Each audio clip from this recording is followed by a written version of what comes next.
IPR policy and in contributions that you should make to the IETF, please familiarize yourself with our policy. I think probably by this point in the week, most of you have already seen this, possibly over 100 times during your career here at the IETF. For everybody who thinks they've seen the note well more than 100 times, please raise your hand. Okay, keep your hands raised if it's more than 200 times. All right, I think we're well covered for most of you, but for the small number of people who have not seen it at least 100 times, please remember to note well.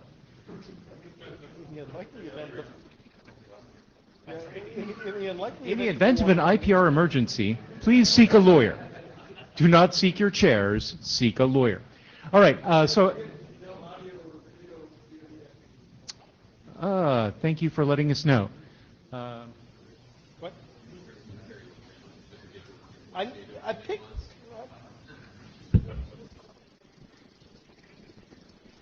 That's because, see, I wore the jeans today because tomorrow I got to wear the blue T-shirt. Joe, could you send a note to Knock and see if they can find the MeetEcho folks? Or if you could check in the Jabber room if anybody from MeetEcho is there.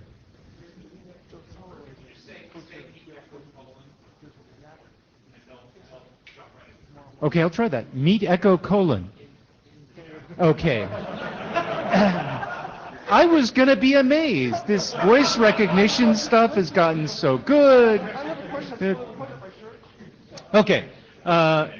So while Joe, who has already volunteered to be our Jabber scribe, is taking care of that, I would also like to thank Cullen and Alex for having agreed to take minutes for us today. Thank you very much. That means our administrivia is already moving fast because folks have already volunteered.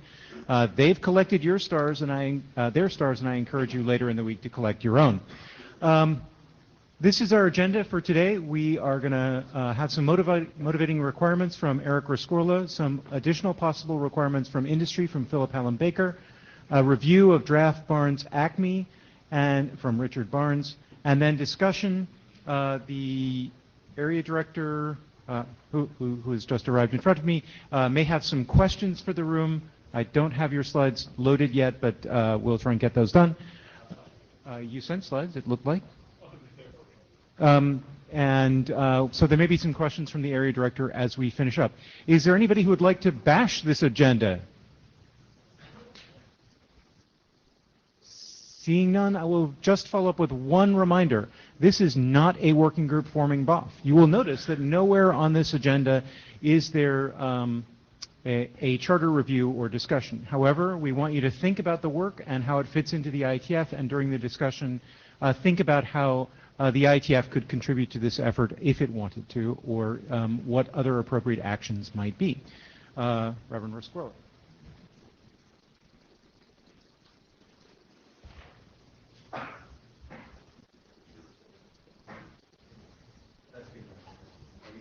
The slides better say what I want them to say. So, oh, I see. This is the box, and this is the box. Like, what the? Left foot yellow. Exactly. Exactly. A spinner. All right. So, I was asked to talk a little bit about what we're trying to achieve with Acme. So, I work for Mozilla. We're sort of involved with this effort somehow. So what problem are we trying to solve here? The basic problem we're trying to solve is like not enough TLS on the internet, or not enough security in general, but especially not enough TLS because that's like the main thing you do for the web. So here are our current estimates out of Mozilla, out of Firefox telemetry, that roughly 30% of page loads are over HTTPS, and roughly 65% of transactions are. These numbers are different because of things like YouTube and Gmail, because Gmail is like a fantastic number of transactions doing AJAX, even though it doesn't like actually change the page much. This number should be 100%. Should be 110% really, but 100% we'll settle for. So there's a lot of reasons why this number isn't as high as we'd like, but there's a general feeling, I think, that one of the big reasons is it's hard to get certificates. Next slide. So I show this slide a lot. One of my esteemed colleagues, Cullen Jennings, was asked to get a certificate, and this is the transcript of the instant messages that I'm receiving from him about how annoying this is. So this took him 45 minutes and he still didn't have one. He also has to hand over some money, so it kind of pissed him off. And this guy's got a PhD in signal processing, so he should have been able to figure it out.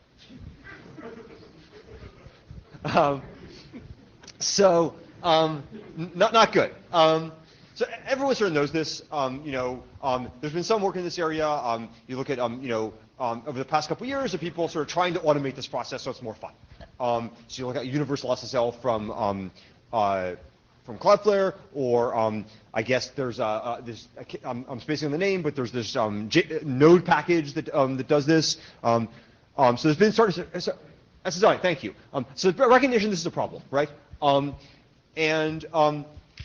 So next slide. So Mozilla, along with EFF and Cisco and Akamai and Identrust, and I'm trying to remember one other person now, I think, has been trying to figure out how to do something about this. And so the background for this BOF, I think, is this new initiative called Let's Encrypt that we announced right after the last IETF that aspires to do a new, free, transparent, automatic CA. I'm not going to talk about this very much. This is motivation, but the objectives we have is it should be free, it should be automatic, it should be secure, transparent, and blah, blah, blah, all these good things, but easy is like what you should be getting out of this, right? So if it's going to be easy, it's going to have automation. That's clear. Next slide. So what does this mean from a protocol machinery standpoint is we need automation of all the major operations so that it reduces the operational cost for us so we can do this for free, and it reduces the operational cost for the server operator so that they're incentivized to do it, so it's not a big pain in the ass. That means the registration has to be automatic. The domain control validation, that is verifying that you are entitled to operate the domain that you claim to be entitled to, or to issue a cert for, that's automatic. And something people often don't realize is that the renewal of the certificate has to be automatic. So it's really common to see people who have bought a certificate a year ago and then they forget they have to renew, and then the certificate expires and their site's inaccessible, even though it was accessible 10 minutes ago. So that's really sucky. So what we want is a single-time interaction with the CA from the user's perspective, where I say, I want a certificate, and then their server continues to function in perpetuity with no intervention by them whatsoever. So that's what I mean by seamless. We have some demos on our site. There's nothing particularly special, nothing complicated, special about the demos. That you type some crap at the command line, Apache, and say like, I want the cert, and it goes in, it just retrieves it, and a few minutes later, your system is running. So, and then from then on, it just continues to work, and that's what you want. And finally, we want us to be flexible. So if CAs change their policies and practices, we'd like to have at least a fighting chance, because of the reason I just said, that your server will continue to operate even under those changes. So say the CA decides, for instance, that they want to require SHA-3 certificates. It'd really be nice if you didn't have to do anything to make that work. Next slide. So here's some examples of the kinds of challenges that we think that a protocol that does this has to be able to encounter, to be up to. So here's an example, certificate lifetimes, right? Certificates now tend to have relatively long lifetimes, a year, 5 years, 10 years, whatever. And we rely on OCSP for verification, and OCSP is like, you're going to have a bad day. Right now, I don't believe any major browser hard fails on OCSP failures. If certificates revoked, basically all the attacker has to do is gag the OCSP server and the browser will continue. So that's not so awesome.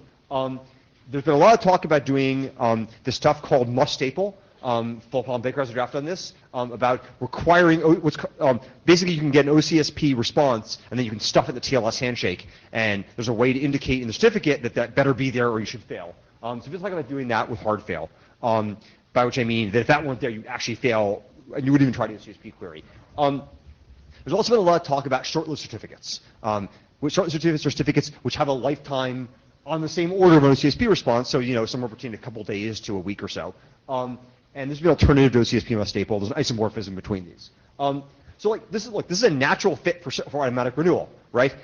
If we have a system which automatically goes and gets a new certificate whenever it needs one, then that's adaptable. But that's adaptable if the CA decides to unilaterally shrink the lifetime of the certificate down from like a year to 6 months to a week or whatever, because the server tells you when you need a new cert, the CA does, and you just go get it. So this is an opportunity for CAs to be able to adapt their policies with people who, without requiring the users to go through horrible, horrible burdens.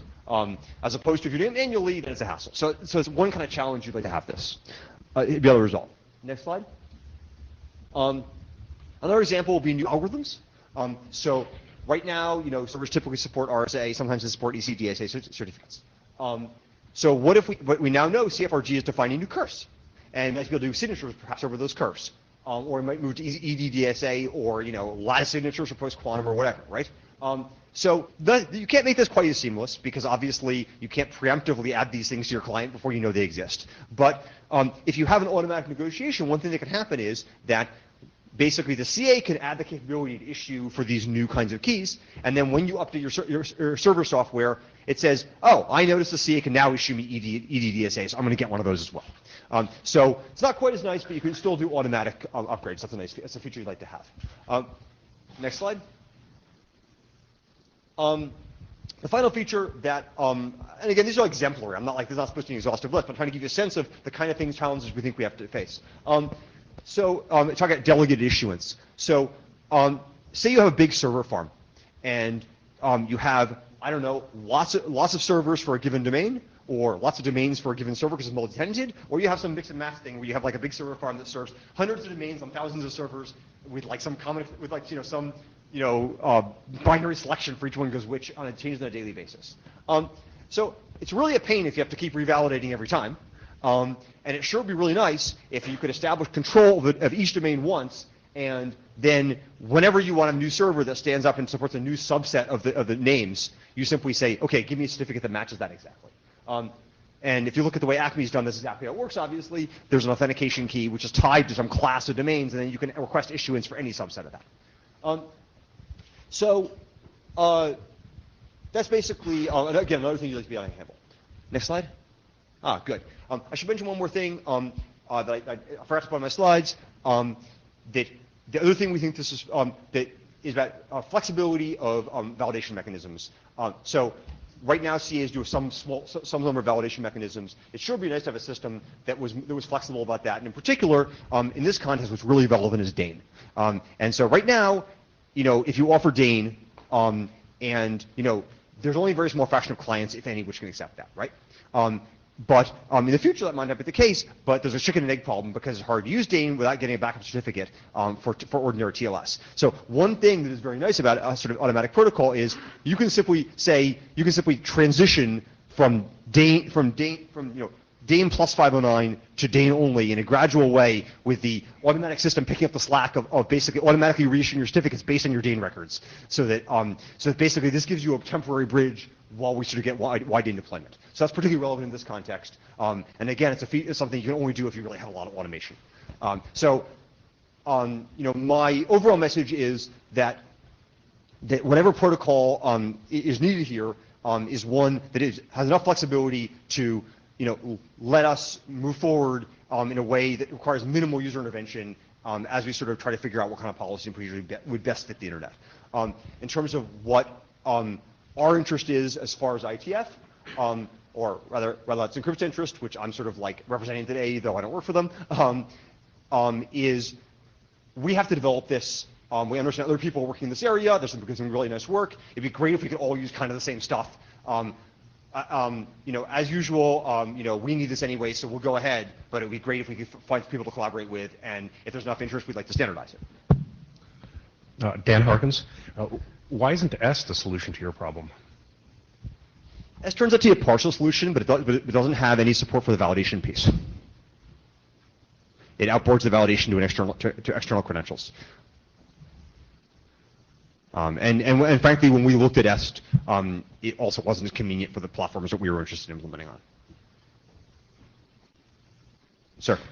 Yaron Sheffer, more a requirement, a request for a requirement than a question. Walled gardens. It turns out that in many cases it's more cost effective to use a commercial CA than to set up your own internal CA for servers that are not on the internet. Yes. I would have liked for this, or a fork of this or whatever, to be usable for internally within enterprises. Right. So I think that actually, again, that's not what's in Encrypt's focus, but it's not something we think is bad. I think the way that's a service that EST is actually better suited to provide, but it's something that if you look at Acme, Acme can handle, and the assumption would be you populate some ACL with the keys that were authorized usually for certain domains, and you have an out-of-band agreement with the CA where you demonstrated that, and then so that you just skip the whole piece where you did the online validation, and it certainly would be valuable in a protocol like this to have an identity proof mechanism that supported that.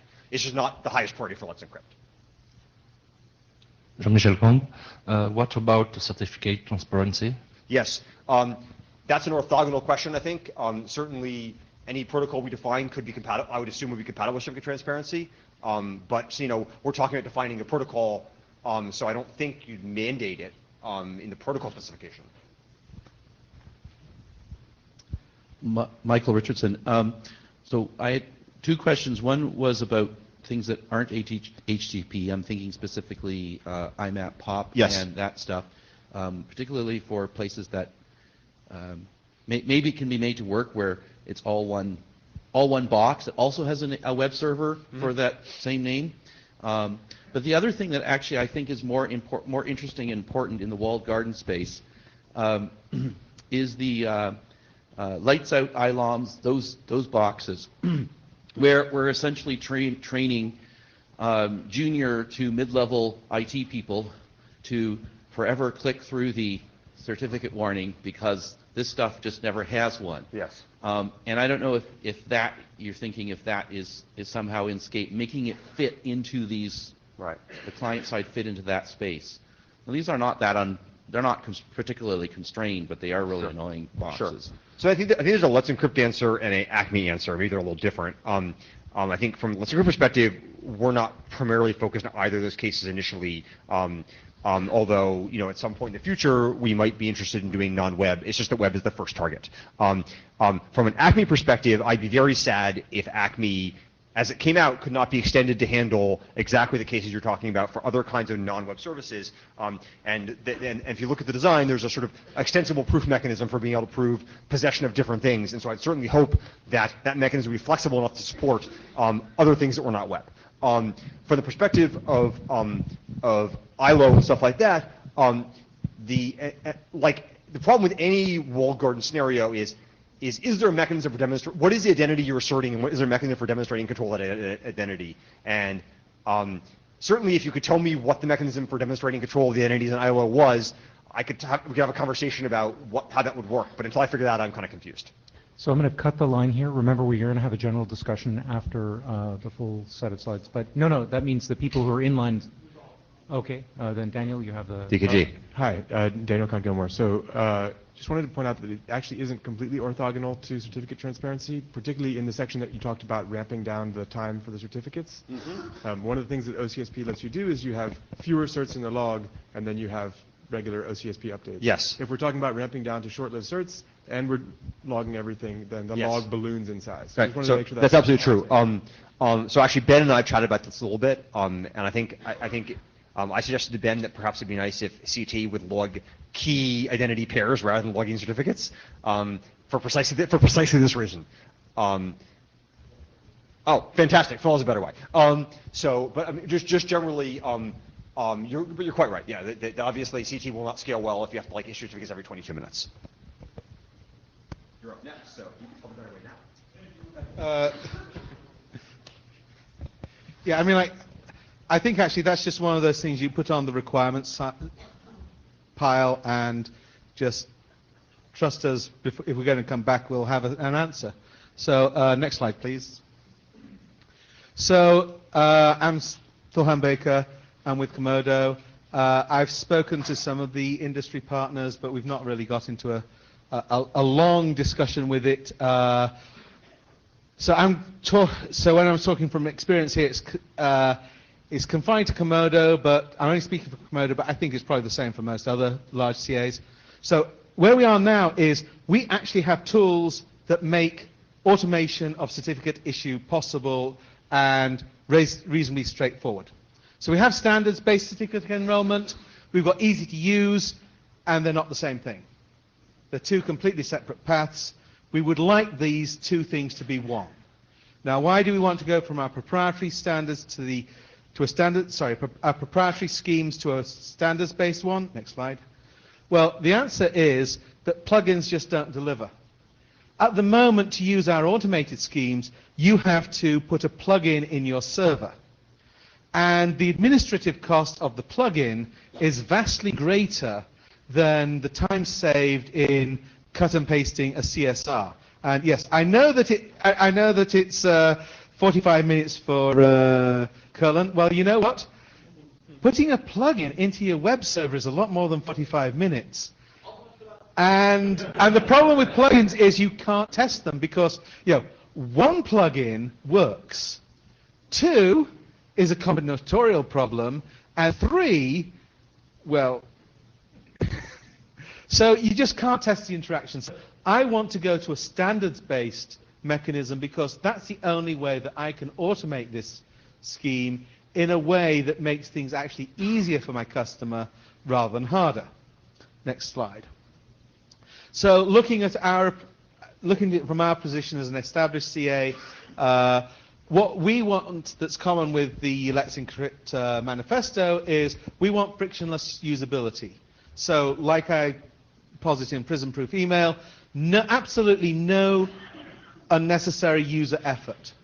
The user should not need to do anything differently when setting up a secure website to setting up a regular website unless some additional information is required from the user. And we definitely want those short-lived certs.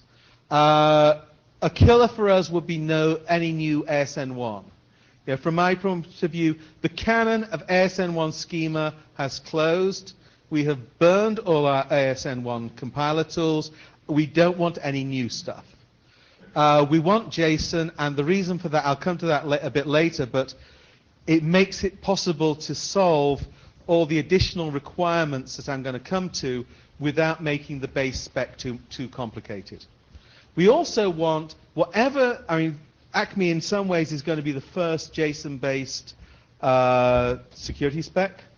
We would like whatever tropes that Acme introduces in producing a protocol to be tropes that we can use on other security protocols without having the how we're going to use JSON discussion coming up every time. We also need to interop with existing back-end systems, and we have hardware security modules and lockdown systems that expect to see a CSR for proof of possession.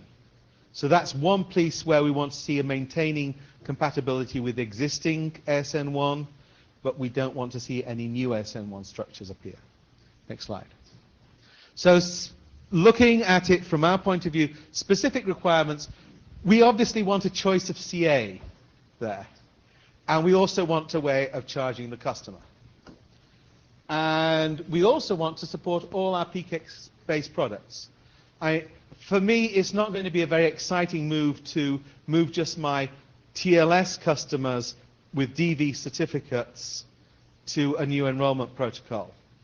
It's only really going to be interesting to me is if I can move offer this to all my customers for all their needs, so that if they choose to have 6 DV certs and then upgrade to EV, then that's possible for them.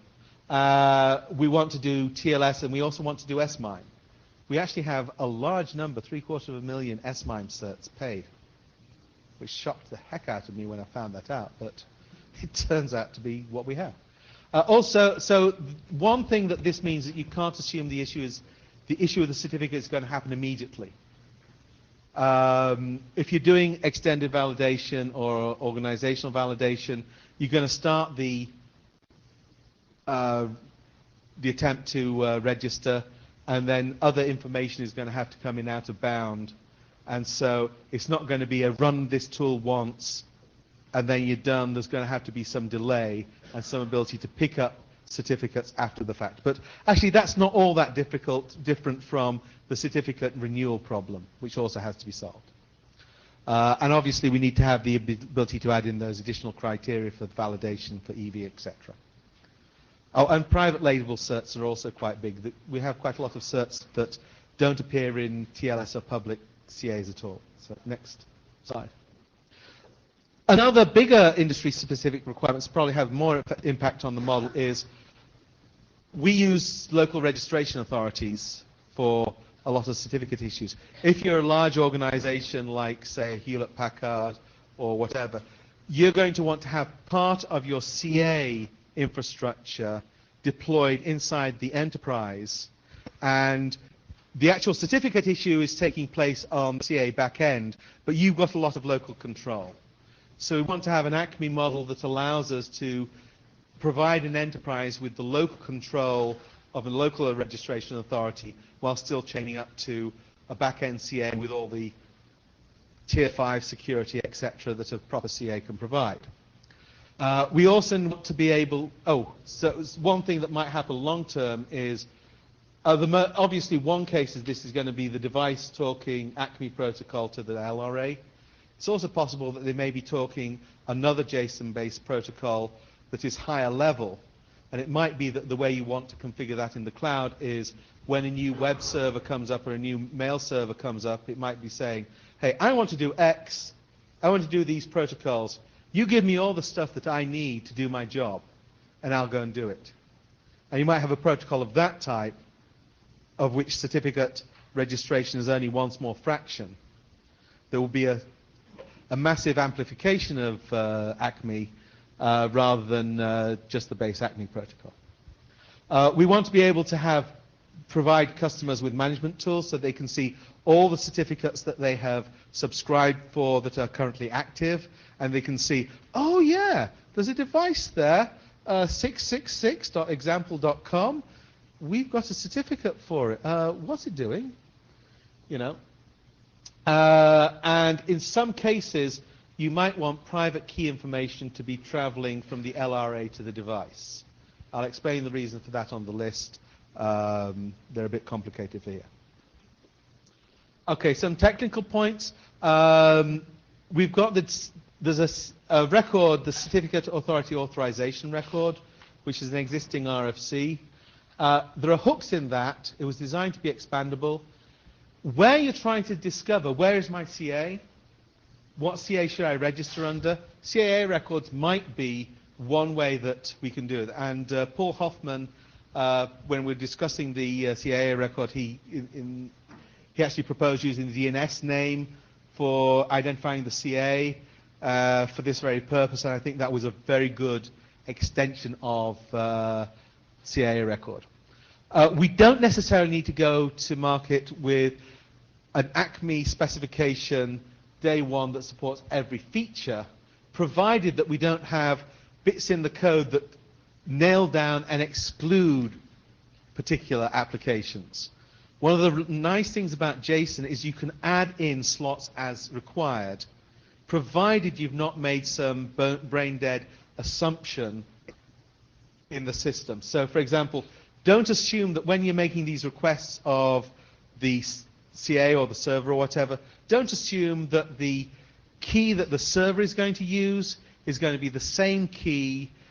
The key that the server is going to use for TLS is going to be the same key that they're going to be used for subscribing for certificates and authenticating that request. You probably want those to be different, actually. So next slide. And one thing that I have to raise, this isn't our IPR, but when you're designing the validation protocol, we'll need to be sensitive to the fact that there are quite a few CAs out there that have patents pending or issued that cover methods of validating DV certs. And I know that our scheme took us a long time to work out because we were dancing around all this IPR. I don't have all that IPR in my head, sorry. I would have to do quite a bit of research to work out who owns what and so on. But when we're designing this protocol, we should not assume that there's going to be just one way of validating the cert, because if we do that, then we'll end up being sued up the ass. And that's it. So questions? Gosh, I answered all your questions. Okay, let's bring Richard up, and while he's coming up, a quick question. Who hasn't signed the blue sheet? Oh my goodness gracious over here, you people. I'm going to deputize you to find the other people. After Olaf is holding it up, please raise your hand again. which box do I stand in?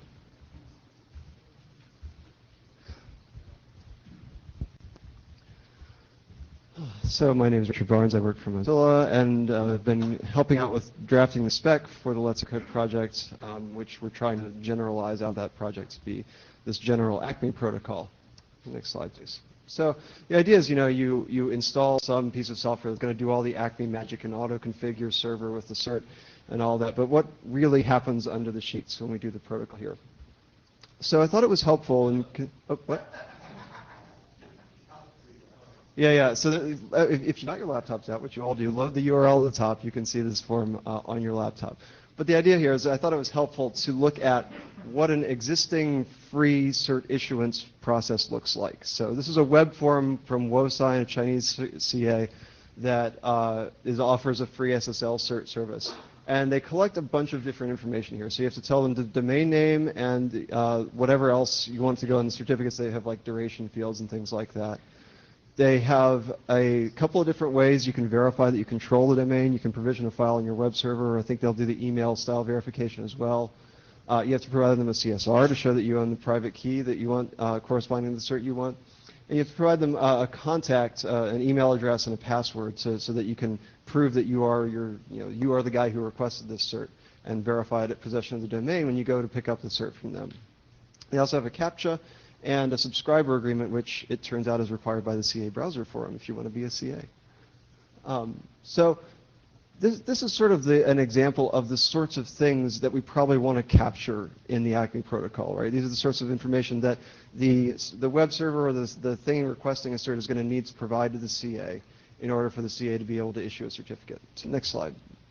So this is a diagram out of the Acme spec of sort of how the Acme protocol reflects these pieces of information. I'm sorry the green is so bright and might be a little hard to read, but the idea is we have three basic types of object with one kind of sub-object. We talk in terms of registrations, authorizations, and certificates.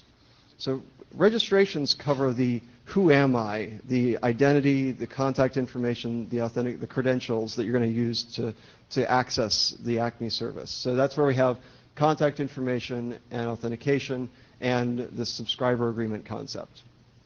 So registration is, when you first show up at an Acme server, you register, you go to the new registration endpoint, you get a registration, and then you head over to the new authorization endpoint. At that point you say, I would like to prove that I own example.com. You put in the domain name you want, and you do this authorization process.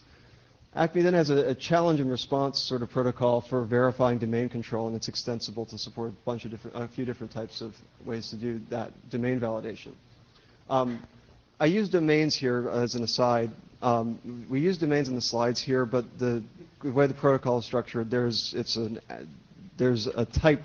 The identifier structure has a type and a value, so you can, and the currently defined type is domain name, but in principle, the protocol could support other types of identifiers like phone numbers or MAC addresses or whatever the CA can validate. You'd need different challenge types to verify possession of those identifiers, but in principle, the protocol is extensible in that way. So you go through this challenge and response thing to prove you own the domain name, and then you can hop over to this new cert endpoint and drop your CSR in and get a cert once you've proved you're authorized. The reason for the separations we've got here is twofold. The separation between authorizations and certificates, you might note that authorizations look sort of like certificates in that they're a statement by the CA that the CA believes that you are authorized to act for this domain name.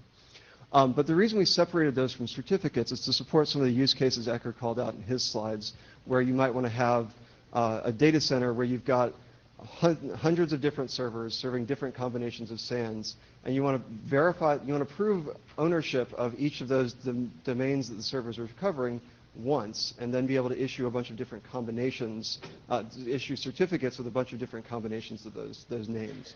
So the idea is you do the authorization to prove that you control each name, and then you can issue certificates with any combination of the names that you control.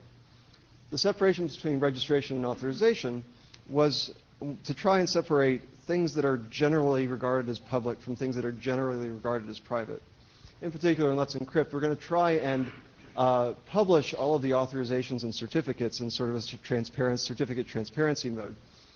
But we didn't want to have to publish all the contact information we were getting from people because for obvious sort of spam and privacy reasons. That also lets us, it opens up the door for Acme to support sort of user management models, maybe groups and things like that. Adds an additional level of flexibility. So that's the overall architecture of how the protocol hangs together. I've got some examples of concrete protocol messages on the subsequent slides. So the whole protocol runs in JSON messages over HTTP. All the messages from the client to the server, from the subscriber to the CA, are signed with a key pair, and that key pair acts as the account identifier for the entity replying for certificates. In the document, we call that an account key pair. So with registration, we begin by associating contact information and agreement with some terms with that key pair. So that initiates the user into the CA's management system, and the CA just says, yes, sure, I've got this. Next slide.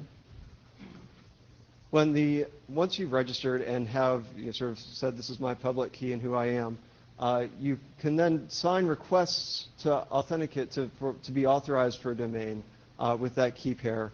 So the message on the left here is the subscriber saying, I would like to request authorization for example.org for that domain name, and the signature by the account key pair associates this authorization request with that entity that's requesting it. Now here's where it gets kind of interesting. So the subscriber says, I would like to prove control of example.org, and the server responds with an authorization object. So it has a status. We have sort of pending, valid, invalid sort of statuses you would expect. It echoes back the identifier and the key that were requested, and then it issues a set of challenges. It says, the server says, okay, if you want to prove that you own example.org, here's how I require you to do it. Next slide, please.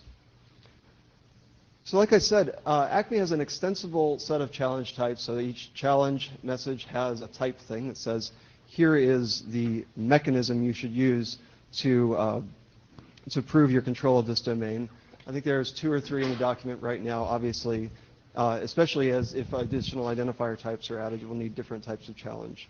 But then the other fields in the challenge say, here's some properties of, the URI is how you respond to the challenge, and then the token is the stuff you're supposed to provision. So simple HTTPS asks you to go provision a file to a given path on the web server, and then the response says, here's how you go check that I fulfilled that challenge. Yeah, Alex. Alex Mayover. HTTPS is the only validation method you're thinking about, or could it also be DNS-based? So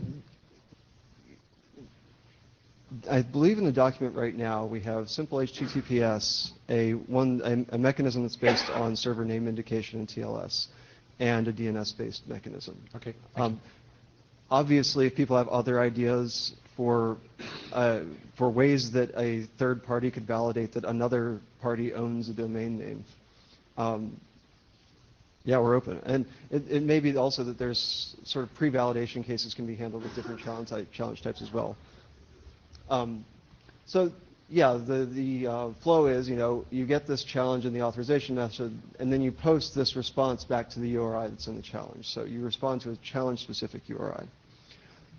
And I sort of leave out a step there, but once you've completed this and the server has gone off and verified the domain control, the client can pull that authorization URL it got and look for that authorization to turn green, to turn from pending to valid, and then it knows that the CA considers it authorized for example.com.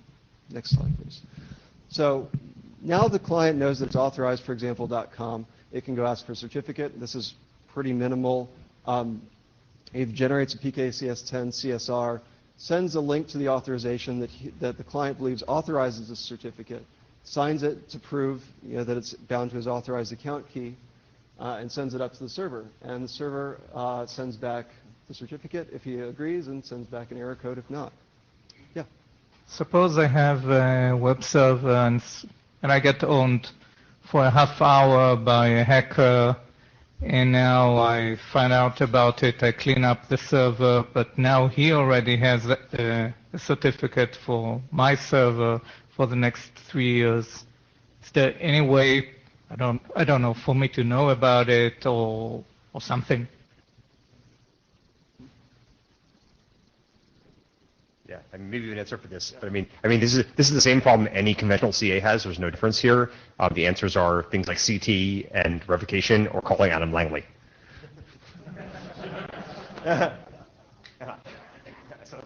And Langley Google. So we've just had a whole bunch of sites discovering you shouldn't allow users to register usernames like administrator if you provide them email access. Are we also going to have a bunch of sites realizing they shouldn't allow users to register the name .wellknown? Yes. Can we require like a weird content type on this thing or something that is going to be less error prone? Yeah, so there's a bunch of really technical discussions to be had around the specifics of the validation mechanisms. Okay, I'll leave it. Yeah, I'm just trying to capture the overall architecture here.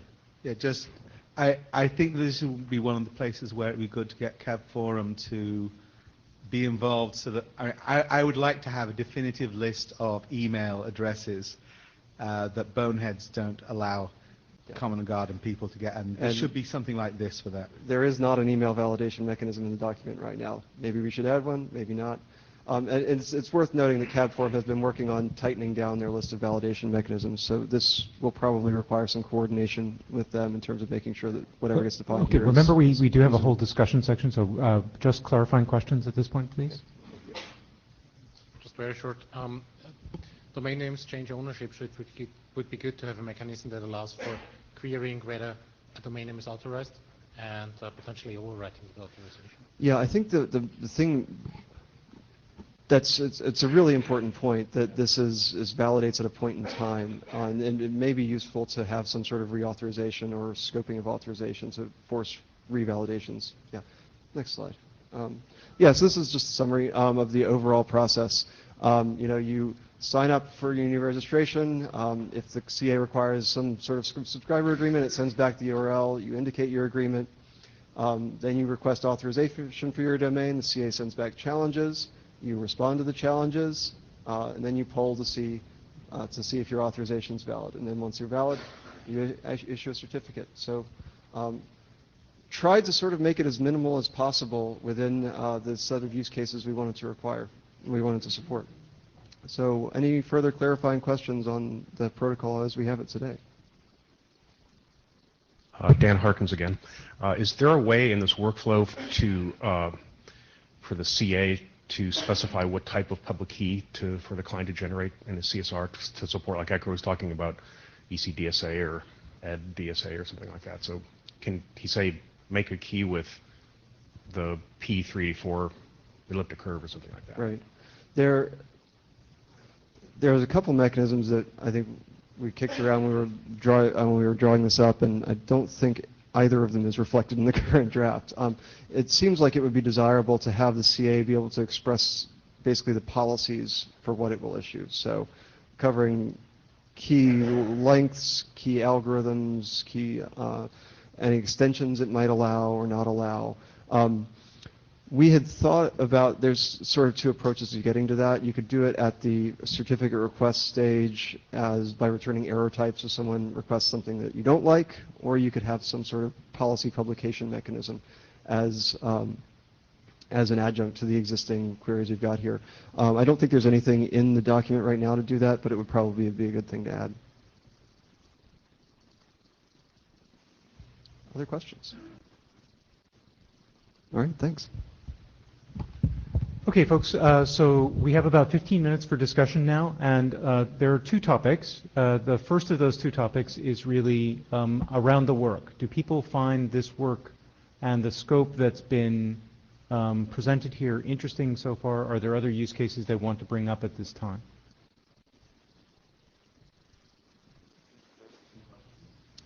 Well, so this is for discussion. I'm not asking for a hum. So this is the moment when, if you want to talk about the scope of the work, etc., you would get up. Alex Mayover, I absolutely love this. This is very much needed in the industry because all the providers who deal with a lot of certificates, it's a big hassle, and there's really a real need for that. Yeah. Hi, Nick Sullivan, Cloudflare. So I have a question about this that is a little bit about the scope of this document itself on Acme. Is why was the decision made to make the account key the authentication mechanism for getting certificates. The main question I have about this is that if you do have a wide deployment and a lot of sort of cloud instances that you're spinning up, you have to send this very sensitive account key to each one of these machines in order to get a machine from it. Yeah, absolutely. So the assumption was quite the contrary. So maybe we've messed this up, but the idea was exactly to address that use case. And the idea was that when the machines spin up, they would send their public keys to whatever box intermediated the CSRs through the box that had the account key, and that would ask for approval. So if there's some, I mean, the idea was precisely to avoid the problem you're talking about. So maybe it's bungled, but that's the idea. So if that's not working properly, then we'd like to fix it. Phil Humbaker, yeah. I think maybe what we should do is to split the protocol into two and have an Acme Direct and an Acme LRA and describe the two separately, because connecting up directly to the CA is one set of use cases.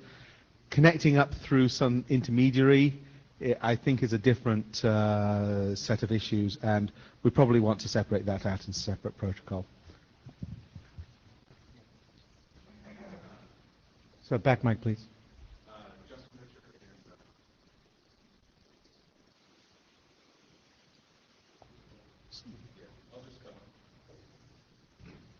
Given that, why don't we just aggregate everybody to the front mic, please? Yeah, I think the battery's dead. It's turned on, but it's dead. Anyway, Justin Richer, and my question for twofold for all three proposals so far is that I will very strongly get behind anybody that makes me never have to write a CSR ever again. And two, I'd really like to see something that us adopt an approach that will also work for applications that just need a bare key pair, that don't need a CA and a signing chain and all of this other stuff. We're seeing a lot of applications that get by with publishing a JWK at an HTTPS URI, for example, and that's kind of a hack, but it works. Yeah, but this would actually let me potentially distribute it and things like that. So. This is Joe channeling Jan from the Jabber Room. Are there people in the session who would really like wildcards? What are their use cases? Oh, wait, sorry. Yeah, I'm wondering how people generally feel about support for issuing wildcard DV certs in Acme. Are there people in the session who would really like wildcards? What are their use cases? We've heard from a few people for whom that wouldn't work. For example, randomly generated domain names on the fly. Go ahead. Max Pala. I was thinking about this work, and actually, it seems to me, besides the fact that most of the format that is chosen kind of duplicates the work that we've been doing in the PKIX working group a long time ago with CMC, so managing the certificate life cycles with CMS. But besides the format, which is not very important, one thing that I wanted to point out is that one of the biggest problems that we always faced in the CA world was discovering services. And this is something that we started to tackle a little bit in the PKIX, but then the working group died. And it's something that Philip, I think, pointed out when using the DNS records. But it's something that I think we should focus a lot more because it's the biggest problem when I want to have look for which CA I want to get my services from and how to discover the different services provided, and maybe looking at the fact that there might be federation of types of CAs that I want the services from, but I don't care which one I want the services from. So like some kind of federation, the concept of federated CAs. That's an interesting point, but let me up-level that a little bit. What I'm hearing is support for flexibility in the CA and support for a discovery mechanism are primary. Elliot? Thank you. Elliot Lear. 3 quick comments and a question. Comment number 1, in answer to your question, I think this is a very important problem. Comment number 2, I think it's a very nicely constrained solution. And comment number 3 is keep on going. And the question is, have various CA vendors shown interest? Well, certainly Let's Encrypt has shown interest, and I believe that Phil has shown some interest. We have some that have. George Michelson, APNIC. So I have a small number of comments in like sense to make. Without attempting to objectify any one individual, what I believe I heard on entry was, please preserve my business model. And that concerns me because there are qualities in the current CA business model that I actually think we do not wish to preserve. So I just want to make that observation. The second observation I wanted to make is intermediaries are somewhat concerning to me. I understand the CARA split, but in effect, we're partly here because some intermediaries acted badly and issued certs we don't think should have existed. So there are qualities in intermediaries that make me extremely uncomfortable. Okay, a third comment, slightly to one side. I am very, very concerned about the traction behind Dane. I want Dane to succeed, and there's a limited amount of clue in the universe, and if we divide the clue into this room and the Dane room before Dane is complete, we won't get Dane. I need Dane modules in browsers. I need Dane modules in systems. Dane is very important, and one of the reasons Dane is important is because it gets rid of the CA business model, which is one of the main goals. So I'm slightly concerned about aspects of this project. Having said which, I think it's a really cute model. Let the record state that 52 minutes into an hour BOF, we're already concerned about a crisis of success, which I think is rather quick work on a hour-long non-working group forming BOF. Is the question we shouldn't do this because it might disrupt the Dane business model? No. Okay, so let's close the line after Ecker, because I have another question to ask the room. But Richard. So 3 quick points on the question of separation, whether there's a need for an explicit delegated model or 2 different flavors, delegated and direct.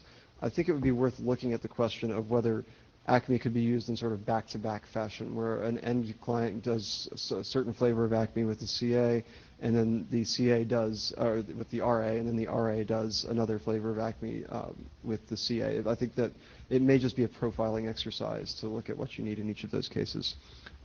Second, on the question of wildcards, I will say that that's among the top questions I've gotten from people since I've been involved in the Let's Encrypt project. So it's probably something the working group is going to want to take a look at and consider whether what validation methods might be appropriate to that, and what the security considerations should be around the issuance of wildcards. Ultimately, it's probably going to come down to operational decisions by CAs using this interface, but it's worth, I think, at least having some discussion in the working group. And the last point on Dane, I actually think this is a supportive technology for Dane, in the sense that it has the potential to interact really well and be a use case for DNSSEC in the sense of using DNS signatures to prove possession of a domain, and signatures over objects you might put in the DNS to prove your control of a domain, to provide a higher degree of authentication as a basis for issuance of certificates. As Ecker pointed out, I think this can also provide a sort of a bridge to Dane. By lowering the cost of certificates, it effectively removes the extra costs that you would have to incur to support legacy browsers if you also do Dane. Mark Nottingham, Acme, but not wearing the Acme Let's Encrypt hat. This is good. I think this is important. I agree with the previous speakers. From an HTTP perspective, I suspect I have issue with some of the ways it uses HTTP, and I'm willing to help improve that, because I would cry with joy if we could get one RFC that uses HTTP well out of the IETF. That would be fantastic. Ever. Yeah. But I would love to help. What, WebDAV isn't your friend? Them's fighting words. And Rushki's not here to protect you. Yeah, but Ecker's right behind you, and his wife was the... That's always something to worry about, isn't it? I'm not going to go into Dane. I strongly disagree with what my former esteemed colleague said about the relationship here. But I think that we don't have enough time to talk about that. Okay, so I assume he's still esteemed, just not a former colleague. Oh, okay. All right. Wolfgang Beck, Deutsche Telekom. I'd like to add another use case, which is providing ZIP Connect 1.1 IP BBXs with certificates, which is a huge hassle today. But I think it's quite possible they're using HTTP certificates, so it shouldn't be a problem. Eric Scarlett, Mozilla. Yeah, I guess I'm a little confused by the hate from my esteemed non-former colleague. I mean, it certainly isn't about impacting the CA business model is about the fact that the browsers and other clients accept certificates and nothing else. And this is about allowing people to talk to those browsers securely as much as possible. As far as Dane goes, honestly, I think that the analysis that was offered there is actually completely backwards. The problem with Dane now, as people can tell you, is that we have a standard collective action problem, which is to say that because there are no clients which accept Dane, there's no value in offering Dane, or practically no clients, and because practically no one offers Dane, there's no incentive for the clients to accept Dane. And so one of the Acme and in general automatic issuance offers the possibility to break that logjam by giving you a valuable reason to do Dane even if nobody accepts it, to use as a stronger form of issuance, and also to allow you to deploy a Dane certificate while only some small fraction of people accept Dane and the rest accept certificates. So as Richard said, this is a bridge to universal Dane deployment, and in fact, the only scenario I've ever understood where you could get browser-based Dane deployment from 0 to 100 under any plausible scenario. So quite the contrary, I think if you like Dane, you should be excited about universal automatic issuance, not happy about it. Okay, so I know the area director was going to send me some questions to ask, and I never got them, so I'm going to ask some different questions, almost certainly, and then turn the microphone to him for the last thing. How many people in the room are either have currently read the draft or intend to after having seen today's presentations? Damn, that's good. Forgive the bad language. I'm just so shocked. I have the vapors now. How many people in the room are either already on the Acme mailing list or intend to join it after today's presentations? All right. How many people in the room currently believe that this is so complete and baked they don't need to help? Michael Richardson and Jeff Houston were the only hands I saw. Oh, no, there's one more in the corner. So there are 3 very trusting people, and the rest of you think there's some work to do here. Otherwise, I assume you're not reading the drafts and doing the joining the mailing list. Okay, so I think what I'm hearing, I'm going to risk the next two hums. This is not a working group forming buff, so this is just the sense of the room. How many of you think that there's work here for the IETF? Please hum now. How many people think there is no work here for the IETF? Please hum now. Okay, that was funny, but I need to ask the hum again because the laughter overrode it. If you think there's no work here for the IETF, please hum now. Okay, one person near a microphone somewhere. Okay, so the last words will go to our esteemed area director to see what questions he would have had me ask that weren't those. Those were good. I guess I only have one further question, I guess. So I think the plan here is that there seems to be people willing to do this. I think there seems to be agreement that there's a thing to be done. So I guess the question is whether we should just go ahead and do it when start getting people writing a charter, maybe not in the next weeks, but in the next month or two, or whether we should have another buff before we do that. So how many people would be? So what I want to know is, are people okay with that plan? So if the plan is to, let's say with the plan to just go ahead and form a working group, do the chartering on the list and so on. In a month or two. I'm very much in favor of that plan. Okay. So if you want to comment? Adam Langley, Google. So the IETF does have a tendency to take things and take a really long time and then come out with something that's slightly different from what's used in practice. So the reason why I hummed against having the IETF do something here was that I hope Let's Encrypt spit out a working CA shortly, and then if the IETF were to standardize something that wasn't what they were using and wasn't what the world was using, which is quite possible, that would be quite a sad outcome. They're behind you.